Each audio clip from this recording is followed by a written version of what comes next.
Well, we just gone 9 p.m. on a Thursday night. The reason why we're recording so late, obviously, it is we're still on stage 5, Nino. Stage 5 load shedding. Yeah, tomorrow we're on stage 5 again. Okay, so we're still on stage 5. The reason why we're recording this late is because both of us got switched. Well, I got switched on. Nino was on, but unfortunately, we don't know whether we're on or off. I don't know. Even when the lights are on, they're actually off. But Nino, it's great to be chatting to you again ahead of another Friday meeting on the turf track at Fairview. And looking at the card, I just opened the card momentarily before I started pressing record. And geez, we've got some big fields at Fairview, which is very good for punters because there's money to be made. The question is, have you found the winners? Oh, good evening, Nico. Yeah, absolutely correct. Some very big fields, and if we get them right, there's money to be made on this card tomorrow. And I just wanted to let folks know that we are running a tipping service for Clocking the Gallop next weekend. So do get all your ducks in a row to register. That will be the big weekend of racing. I know that there's a big meeting in Cape Town on Saturday. It's a double header, actually. The 1st of October, there's a big meeting in Joburg. It's the big meeting in Cape Town on the same day. So we're really looking forward to that. That's from Friday, the 30th of September to Monday, the 3rd of October. So we're going to be running that and telling people a bit more about that from the weekend, Nino. 5 meetings, eh? That's right. 1, 2, 3, 4, 5 meetings. 5 meetings. And this is where, if you don't know, what happens is that all the team that work on Clocking the Gallop club together and give their full assessment of each meeting. So it's the case of 2 heads are better than 1. And in this case, it's 5 heads are better than 1, where we all get together and we do selections on a tipping sheet, which we send out daily. So do remember that. I'll tell you a lot more about that over the weekend, though. Right, let's go to race 1. It's a maiden plate fillies and mares, 1,000 meters, Nino. Just before we go, the track condition at the moment is good to soft. They have had quite a bit of rain in Quebec, 48 millimeters at Fairview in the last 7 days. And the penetrometer reading tonight is at 26. And should there be further rain, obviously then we're talking about very soft conditions. But at the moment, it is good to soft. Pulse rail 4 meters off zero to the 1,200 meter marker, decreasing to 2 meters around the turn and increasing to 3 meters at the 800 meter marker with a 4 meter spur. So they've really tampered with the false rail in such a way as to maximize the track in terms of where the horses are able to go for their runs on Friday. Now, in the first race, I'm looking for the changes. There are none to really report here. Nina, I'm going to bring up your selections. There's an odds-on favorite in the form of Divine Design. She is the Hollywood horse, and she was heavily backed on debut. She does look to be the horse to beat again. Yeah, obviously, Nico, and we can make this quite short because we're hoping that Richard can get the punters off to a good start, and they can take quartets and take multiples and start with this horse, and they can try and make money for further on the card, because it does get a bit tricky after this, and hopefully Richard can get us off to a good start here. Yeah, she was fancied on debut, but I see, what price is she? She's probably very short and in the red, hey? Well, if you look at the field that she's running against, I would imagine she should be in the region of about 8 to 10 or something. If I was a bookie, that's the price I would price her up. And she lost a length at the start. She was just beaten by Rhythm of the Rain, but take note that the third horse was like 7.5 lengths behind. I actually remember that race. Yes, I do.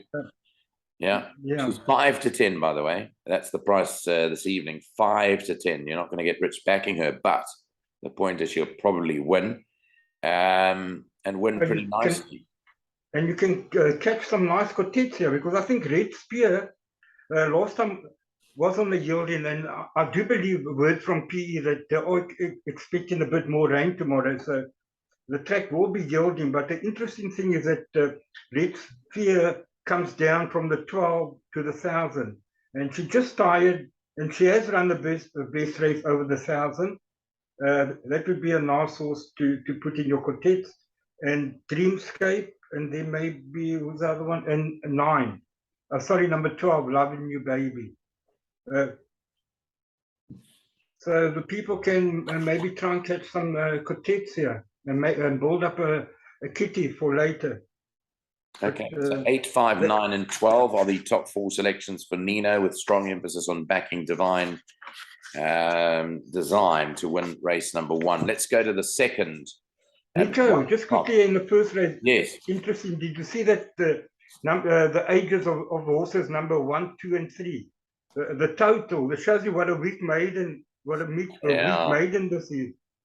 Those 3, 6, 7, and 5 is 18. The total is more than the rest of the runners put together. 18 is the total age, and they've had 1 run between the 3 of them, a 22 length defeat by Rhythm of the Rain. Amazing, huh? Where is this 7-year-old mare been? Good question. It's only Money Honey number 2. You'll have to ask the cactuses that.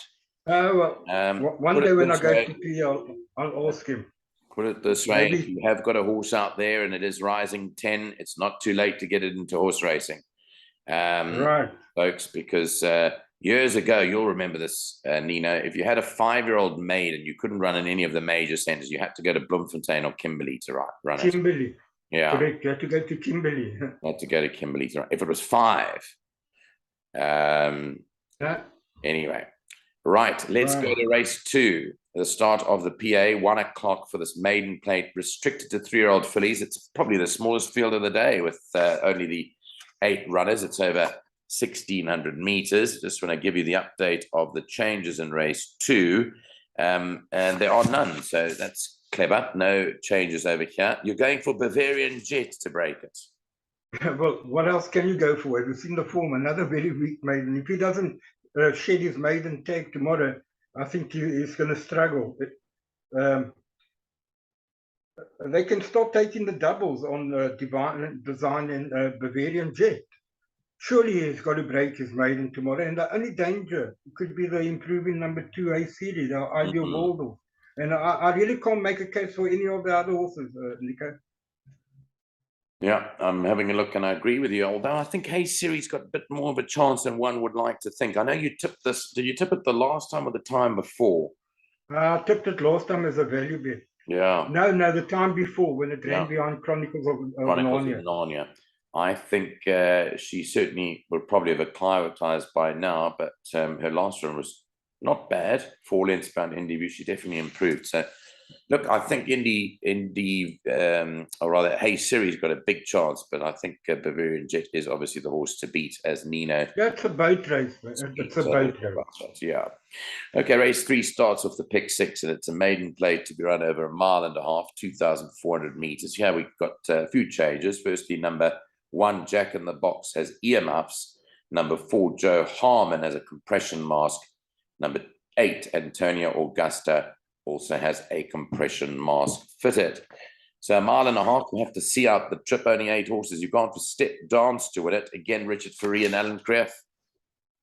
Yeah, Nico, I just like the breeding of this horse, and I think she's going to be well suited to the 2,400 meters. Mansoria has been disappointing. She's always she's a plodder, and the way she runs, I think the 2-4 might suit her, but you know, she doesn't have any kind of a finish. She just plods along and always finds a horse to beat her. Joe Harmon is back again. I've had enough of Joe Harmon, and Jack in the Box. So I think Step Dance is the improver in the race. Yeah. And I think she's like 5-1, and I think she'll love the distance. Okay, first run, he is a son of Ideal World. He's out of a trippy mare, Tiptoe. And he's been in the stable of Alan Creff for the last few runs. Nino thinks that's the improver over the trip. Number 7, Step Dance. Tip Sabito, number 5, Mansoria. 2, Music Box Special. You quite like Music Box Special as well, don't you? I do. I give it a bit of a chance. I put that in the bipod. Yeah. I think with Louis McCoxwell, Karari, I think that could be the one that's... that could run a much improved race.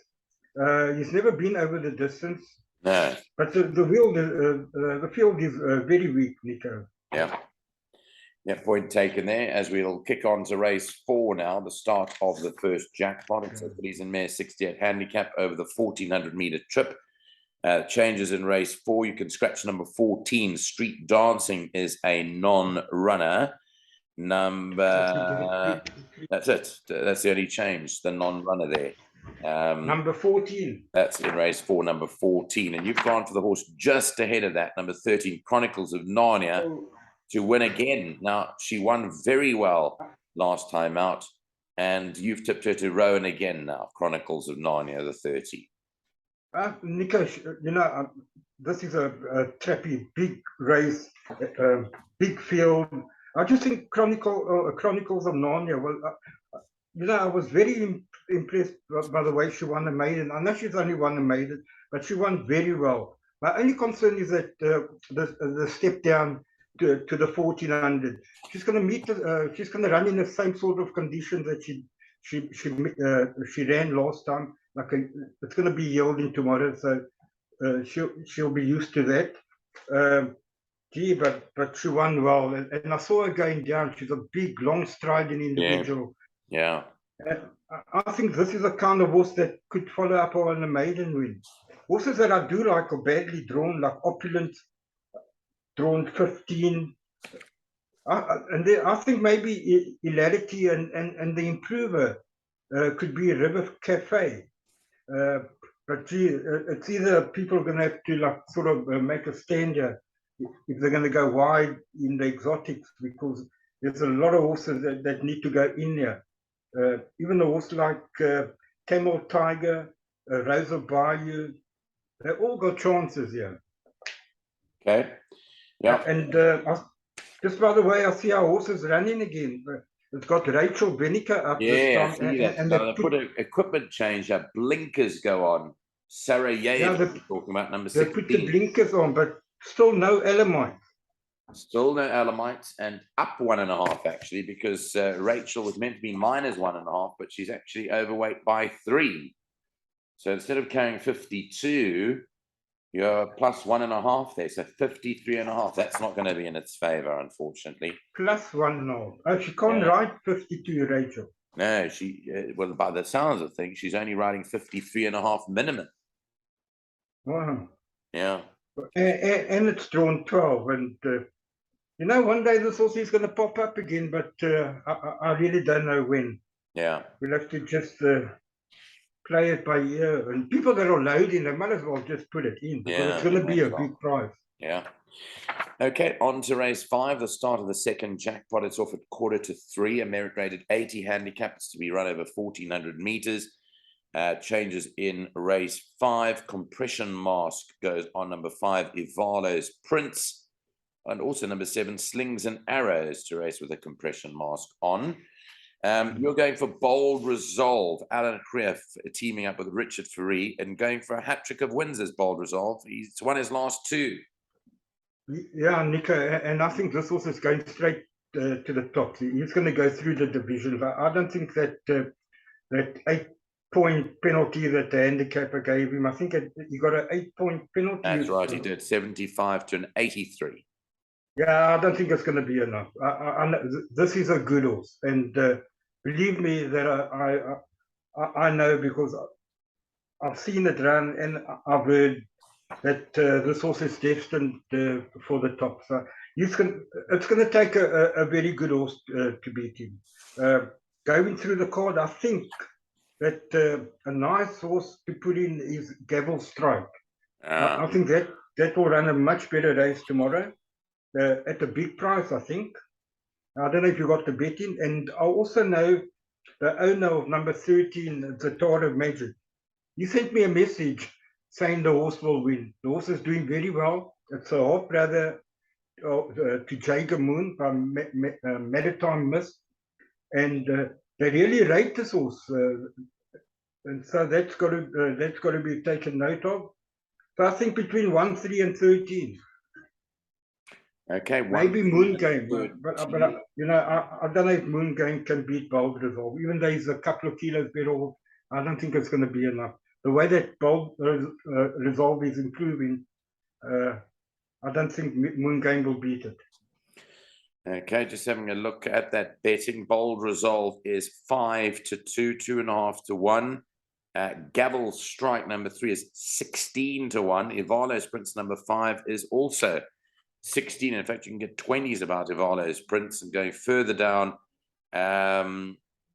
yeah, just some decent odds there. Zatara Magic, you mentioned number 13, is at 11 to 2 or 5.5 to 1. So Nino says it's tread cautiously, but he does think that Bold Resolve can win it again in the 5th race. And moving on to the 6th now, 3:15. It's a classified stakes. It's restricted to fillies and mares, and it is over 1,000 meters. And news on race 6. As I look at my computer here, number 3 here and after wears blinkers. Blinkers go on 3 here and after. 11 Persica, Adamites front, unshot behind. That's the changes for race number 6. And let's go to your top number, and that is Saddlecloth number 9, Southwester. So much so that you've tipped her as the best bet on the entire card. Yeah, Nico, I have, because I like this horse before. I had a word with Alan about this horse, and I fancied it, and he confirmed to me. You know, I just wanted to know why he put the blinkers on. I thought it was because of the drop down in distance from the 1,200 to the 1,000. And he said, no, that's not the reason. The reason was that he was running around with Kamala last time out. So he's put the blinkers on so the horse can stay on the straight course. Yeah. But he did say that this is his best run on the card. He confirmed it. I actually told him, and he confirmed it. And so I'm making that the best bet on the card. The dangers, Easy Living, I don't know if it can give 4 kilos to Southwester, and maybe year in after. And then there's not much after that. Maybe Miss Venezuela coming back over the straight. If you forget the last run over the 1,400 and the run before that over the 13, she caused a major upset over the 1,200. Maybe that could be a nice horse to put in your cortex. Yeah, could be. I have a point there. That's number 6, Miss Venezuela, with Jacques Stradham teaming up with his son Kyle. I see they've taken the blinkers off and they put cheap pieces on instead. So it could be a notable move for Miss Venezuela, who comes from off the gallop. That's race 6 done and dusted. Race 7 is the feature race at 10 to 4. It's the Friendly City Stakes, and it is over the 1,800 meter trip. Let's have a look for some changes in race 7.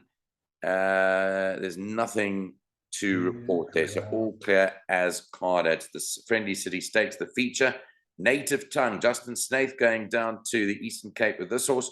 Liam Kotwa rides to finish ahead of 3, Grazing in the Grass, who's back after a good last comeback win. Nico, last time Native Tongue went to PE, if you can just check, I remember she beat Grazing in the Grass, given it 3 or 3.5 kilos. Can you just, I think it was 3 You're right. kilos. It gave it 3.5 kilos. It was carrying 57.5. Grazing in the Grass was carrying 54, and it beat it a neck. So it was giving it 3.5. It's now level. Level weight, so she's got to be a runner. Mount Anderson, you got to take the fitness on trust. She hasn't run for 3 months, but she's beaten Native Tongue twice before. And if you can just check the weight, I can't see in the computer, but I know that Native Tongue ranked twice behind Mount Anderson. When she did, I think she was carrying 57.5. Mount Anderson was carrying 53.7. So she was given 4.5, and now 4.5 kilos better off for a 1.9 meet beating. Is that right? I think so. So she should on the weights turnaround have the beating of Mount Anderson, and then I think that I can't believe Never Ending Rain 10 to 1. She won so impressive last time. 10 to 1, I think, is a good price, and I'm going to put that in my bets. I think between 1, 2, 3, and 7, and that's where the winner is going to come from. And but I don't know in what order they're going to finish. Okay, so 1, 2, 3, and 7. Well, you've tipped them 2, 3, 1, 7. So those are the top numbers in this Friendly City Stakes, which is the second last race on the card, which takes us to the last race, a big field for race 8, a merit rated 72 handicap. It is over the 1800-meter trip and jumps at 4 tomorrow afternoon. And in race 8, a couple of changes. Alamites front unshod behind for 8, Drings Ferry, and 13, Flinders Range. And number 15, Head Gardener, will race with a tongue tie. Now, you're going for Vida Futura, number 5, now with Alan Creef. Richard Ferry rides, and you're tipping that to win. I did ask you some time back whether you thought Vida Futura would win. It hasn't managed to do so, but it did last time out. But this was like a few runs back when I asked you, but has won in the interim. That's its second win, I think. You've tipped that to beat number 7, Al Miguar.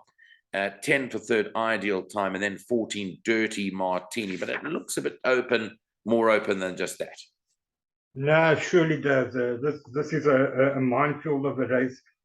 It's either Vida Futura, Banker, or just about the field. I just think the blinkers made the difference last time, Nico, and the switch to the turf from the poly, I'm not really concerned about, because she did win in Cape Town when she was with Justin. I see the computer form say she was with Candace Best, but I'm positive she was with Justin Snaith. Anyway, she did share the maiden ticket here at Kenilworth on the turf, so that shouldn't be a problem. But besides that, then you're going to have to really load this leg, because I think Al Maguire could be a bit of a runner back on the turf. Magnum Fire's gone a bit backwards. American Landing, Bowl Strike, Ellis Island, Ideal Time, and Almas Martyrs, and even maybe Dirty Martini. All those have got chances, and all those have to be taken note of. Okay, what about this horse, Almas Tower, who ran to Avida last time out? What did you think of number 12, Almas Tower? It ran behind Vida Futura. I just was worried a bit about the 14 draw, but that's got to go in. That's going to be a big runner with Zitzman Lewis stays in the. His stable has been a little bit off form of late. Yeah. And you know, even the horse like Flinders Range, maybe, if she sees at a distance. But I think Vida Futura is going to be quite hard to beat, and I would banker it in a PA. Yeah. I can't see it running out of the first 3, but the pick 6 I would load up. Okay, that is Nino's take on the 8 races. Remember, they're on the turf. If there are any updates, in other words, if it's still pouring down in that part of the world and they have to change the surface, then we'll be sure to bring you that news as and when it comes through during the course of the next 12 to 18 hours. Right, Nino, we're going to move on to the second set of selections now. This is the suggested bipod. So you've suggested this a bipod, and we'll also have confirmation of your best bet of the day. So let's go and have a look and see here. I don't know whether you want to take us through your bipod, which comes to a massive outlay of 63 Rand. Yeah, not much. For 6 Rand 30 for 10%, or 12 Rand 60 for 20%. My bipod, I'm going banker number 8, Divine Design. I'm banking Bavarian Jet. Then I'm putting in 3 horses in the next leg: 2 Music Box Special, 5 Mansoria, and number 7 Step Dance. And I'm loading the next leg. I'm trying to get an upset here. I'm really hoping for an upset here. I'm putting in number 2 Opulence, number 3 River Cafe, number 4 Hilarity, number 5 Miami Beach. I'm even putting in number 6 from a good draw, Murmur, number 8 Rose of Bayou, and number 13 Chronicles of Narnia. Next leg 3 horses, Baldrazol, Gavel Strike, and Zatara Magic. And then obviously we're banking Southwestern. Yeah, correct. That's exactly what you're doing. You're banking in the back, and 63 Rand gets you that bet. The best bet of the day comes up in race 6. It's number 9, Southwester, and you can get 22 to 10. at 9:30 p.m. on a Thursday night when we're recording this particular show. So Bipot does start in race 1. Make sure those Bipots are kicking off by 25 past midday on Friday afternoon. Right, Nino, we've come to the end of our show. Saturday, they race at Durbanville down there in the Western Cape. Sunday, they're back in KwaZulu-Natal. So no Joburg racing this weekend, allows us to just put our feet back and rest a little bit. What are you doing for the weekend? It's Heritage Weekend, and I was speaking about Heritage Day. You'll be very happy to know this. Tonight, I got home from commentating at Turffontein, and my son reminded me that tomorrow, the boys need to dress in their heritage clothes for school. And Josh was confirming with us what he wanted to dress in, which is completely opposite to what the idea of heritage should be. So we, as you know, my wife is South African, but has got Lithuanian, Scottish, and Mauritian blood in her. I, as you well know, have Zimbabwean and Greek and blood, a bit of Greek. and a bit of Greek. My son is going tomorrow dressed to school as a Zulu warrior. He believes that he is Zulu, and he has bought some Zulu gear, and he says he's a Zulu. So there, brilliant. There we have it. That's lovely, Nico. Lovely. That's what he's going. Let's go to your heritage. You're Italian. Yes, I am Italian. I've got a bit of, but I'm more of a South African now. I've been here for almost 60 years. I consider myself a South African. I'll probably dress up in the South African flag tomorrow. I think so. Wrap myself around the South African flag. But and maybe go have a drive somewhere. You still support a lot of it. I mean, we supported Italy in the Euro 2020, when it was held, and as you said, Nina, you still follow a lot of Italian teams, don't you? Who's your team that you support in the Serie A now? It's my team. It's always been AC Milan, and AC Milan. I grew up as a youngster there. So, I was, since I was like 4 years old, I came to South Africa when I was 8. So I was supporting AC Milan from the age of 4. I remember one night my dad took us to watch the game in Florence. They were playing Fiorentina.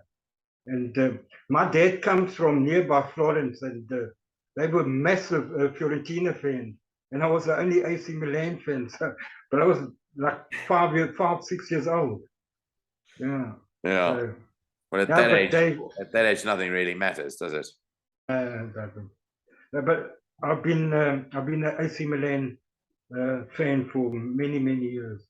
And tell me just tell me quickly, whilst we're talking about it, when you first came to South Africa, did you go straight to Cape Town? No, we first stopped in Nigel, and I was a keen footballer. We lived right across the road from the power line. Training. Do you remember Power Lines at the soccer team? I do remember that. That went together with Highlands Park, and then they became Highlands Power. Yeah. I was training with those guys. I remember Des Buckles was there, and Jinkles Pereira. Oh, really? Huh? Amazing. Yeah. So we first stopped in Nigel. We stayed there, I think, for about a year, and then we came down to Cape Town. Yeah.